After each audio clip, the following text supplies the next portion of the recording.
Hey everyone, welcome back to Discussions with Dr. G.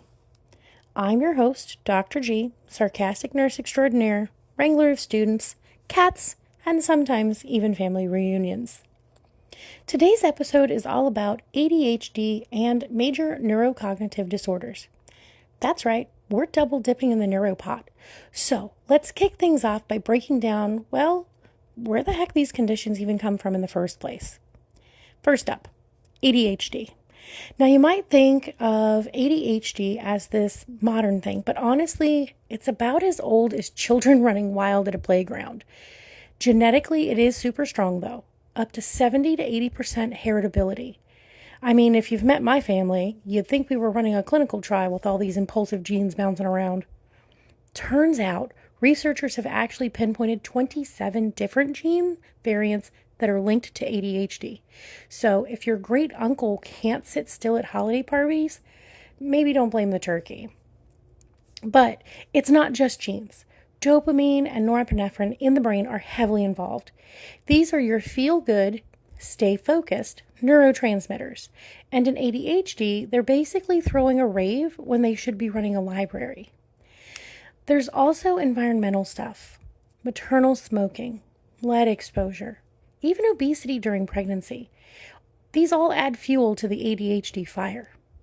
And just to drive this home, ADHD does not magically disappear at age 18. No, this is a public health issue that can shrink someone's life expectancy by 9 to 13 years. We're talking risks for mental health disorders, traumatic brain injury, substance use, even like increased antisocial behaviors. It impacts learning, work, and of course the social stuff, the whole 9 yards. Now, let's shift gears to major neurocognitive disorders, or MNDs. This covers a whole buffet. Alzheimer's, Lewy body, vascular dementia, frontotemporal, even prion diseases. At a microscopic level, it's this horror show of neurons misfiring, amyloid plaques gunking up the works, tau tangles, vascular damage. You know, the greatest hits. All of this equals progressive cognitive decline. Basically, the memory goes, moods change, sometimes there are hallucinations involved, there might be aggression, depression, and those poor caregivers. Goodness, do they carry a heavy load. Quick personal story. My curiosity around neurocognitive stuff started when I noticed my grandmother beginning to forget the little things. It went from forgetting her purse to, not remembering how to get home from the grocery store that she'd been shopping at for the last 40 years. That was a wake-up call, and honestly, a big motivator for diving into pharmacology for neurocognitive disorders. So anyway, you've got genetics, neurotransmitters, wreaking havoc in ADHD, progressive neuronal destruction going on with MND. Both majorly impact physical and mental health, independence, and quality of life. So let's keep rolling and see what's in our arsenal for fighting back. Medication classes. ADHD's poster children are the dopamine and norepinephrine reuptake inhibitors, also known as stimulants. We're talking methylphenidate and amphetamines, or Ritalin and Adderall for those of us still using brand names from the 90s. Seriously though, these guys work by blocking reuptake so more dopamine and norepinephrine stick around in your brain. Basically, the dopamine party lasts longer, which ends up with more focus, and less squirrel moments. You see my ADHD trying to kick in there. Now, important public service announcement. Stimulants are not for everyone. Seizure disorders, MAOI use, severe hypertension, it's just a no. Plus, you gotta watch out for things like insomnia, weight loss, or in rare cases, the really scary stuff, sudden cardiac death or seizures, especially with bupropion. Not trying to freak anyone out, but you gotta know your risks before you administer. So, let's look at the alternatives. If stimulants aren't a fit, there's selective norepinephrine reuptake inhibitors, or SNRIs, for ADHD, like atoxamine and viloxazine.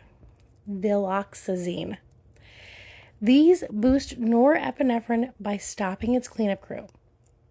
Good for patients who can't tolerate stimulants, have anxiety, or just don't fit the textbook picture. Downside? These take weeks to work. Sometimes there's GI upset, mood changes, and less often, sleep disturbances. And in rare but very serious cases, suicidal ideation or liver toxicity. So we got to keep a sharp eye out and check for liver function, especially within the first few months, and be doing those suicide questionnaires.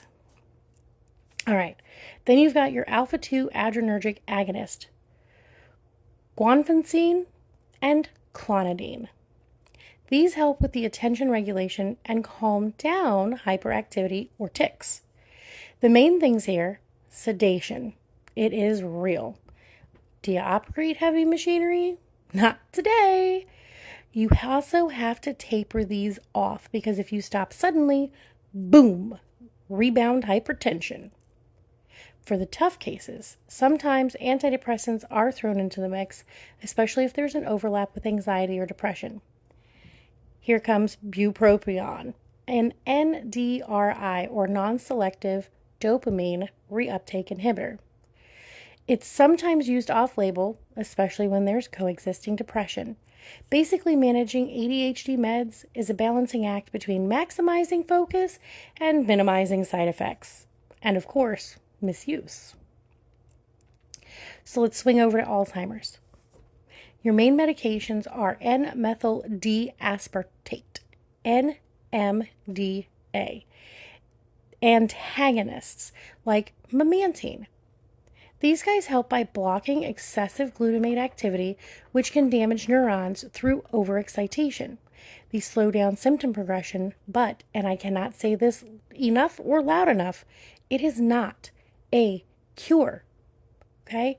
You can see confusion, dizziness, constipation, and sometimes rare effects like hallucinations and heart issues. We are also seeing more monoclonal antibodies being used, like aducanumab or lecanemab, aimed at busting up beta amyloid plaques in early Alzheimer's. These are only for patients with specific biomarkers, though. Plus, there's a risk of serious infusion reactions or even brain swelling and hemorrhage. So, we're nurses at the bedside watching these people like hawks because these are not exactly what I want as a surprise side effect. Last, but never least, acetylcholinesterase inhibitors like donepezil and rivastigmine. These block the breakdown of acetylcholine, which keeps the memory gears greased a little longer. Watch out for bradycardia, syncope, and of course, cholinergic crisis. Think sludge, salivation, lacrimation, urination, defecation, gastrointestinal cramping, and emesis. Again, these don't heal, they just help manage symptoms. You've got to set realistic expectations. So, what do we nurses need to obsess over? Okay, first, monitoring. ADHD meds, I'm like a broken record. Check height and weight in kiddos, blood pressure, heart rate, especially with any kind of cardiac history. And of course, monitor for mental health problems. In the world of MNDs, we get to be detectives. Is this new confusion an unavoidable symptom progression? Or could it be a med interaction or adverse effect? Are the patient's cognitive changes expected? Or do we need to page the provider for something dangerous? You can never underestimate the value of regularly assessing mental state and mobility, monitoring for GI trouble, hydration, and of course, falls. Keep an eye on the liver function if it's atomoxetine or memantine, plus neurostatus and signs of worsening confusion. And remind families, Don't pull grandma off her Tenepazil cold turkey. Tapering, not abrupt quitting, is the mantra here. That leads me to client teaching. It is huge. The timing of meds really matters, especially with stimulants. Take them in the morning unless you love insomnia. Have a plan for missed doses. Don't just double up. Don't take your stimulant medication with your coffee. You're doubling up on stimulants and your heart's going to pay the price with tachycardia and heart palpitations. One family I was teaching was super scared of all the side effects that could happen, and that is normal. So I taught them how to spot red flag stuff: severe abdominal pain, suicidal thoughts, heart palpitations. A good medication mantra: consistent timing and dosing. Make it routine. Set the alarms. Write a chart on the fridge. Whatever gets it done. For fall prevention, remove rugs, install night lights, teach when to ask for help. If someone's suddenly not themselves or starts hallucinating after a medication change, that's not just aging. You escalate that. Collaboration is the secret sauce here. Psychiatrists, neurologists, family doctors, they all need nurses translating medicalese and advocating for safety. And we are the ones flagging things early so the whole plan doesn't go off the rails. All right, I'm wrapping up before my cats start yowling for dinner. ADHD and Alzheimer's pharmacology. Tons to keep in mind, no magic bullets, but our nursing role is powerful. Remember, monitor, educate, be vigilant with adverse effects, and always, always have honest conversations about what these meds can and cannot do. Thanks for tuning in. I'll catch you on the next podcast. Maybe next time I'll actually finish my coffee while it's still hot.